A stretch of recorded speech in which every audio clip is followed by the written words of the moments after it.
anyone can start your entrepreneurs. You become an entrepreneur. That is possibility there. So today in second year we are celebrating this entrepreneurship. So here I am the handling of this celebration, entrepreneur celebration day. So in this case, now also you know the startups. Some of your classmates maybe started small startup also you have started. So in that you have to everyone, each and everyone, your capability you cannot predict yourself.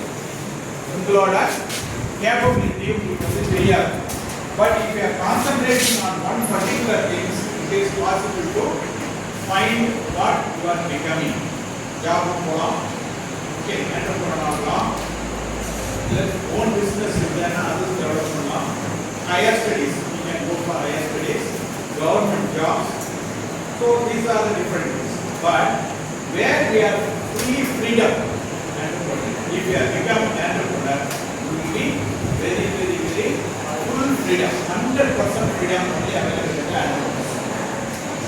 Therefore, in Google, function, everything you can articulate with this entrepreneurs. That's why every day we are celebrating, and every year we are celebrating entrepreneurs, including any of the, particularly for mechanical engineering, we are conducting program also on the basis of entrepreneurs. And entrepreneur is very difficult. யாருமே நம்மளால என்ன முடியும் அப்படின்னு தான் நம்ம நினைக்கிறீங்க. ஆனால் சின்னதாக ஒரு இது ஆரம்பித்தாலும் எனக்கு லாட் ஆஃப் நீங்கள் பார்த்துருக்கீங்களா, ஃபேஸ்புக் ரீல்ஸ் கூட பார்த்துக்கலாம். இந்த ஜாப் இருக்கு, இந்த இது இருக்கு, இந்த ஒர்க் இருக்கு, இந்த ஆர்டர் பண்ணலாம், இந்த ஸ்டார்ட் அப் பண்ணலாம் அப்படின்னு நிறைய ஆப்பர்ச்சுனிட்டி கொடுத்துருக்காங்களா, பார்த்துருக்கீங்களா? அதாவது ஒரு ஸ்மாலாக ஆரம்பிச்சிட்டிங்கன்னா உங்களுக்கு தெரிஞ்சிடும். அது இருக்கிற ட்ராபேக்ஸ், அது இருக்கிற அட்வான்டேஜஸ், அது இருக்கிற கெய்னிங் ஆஃப்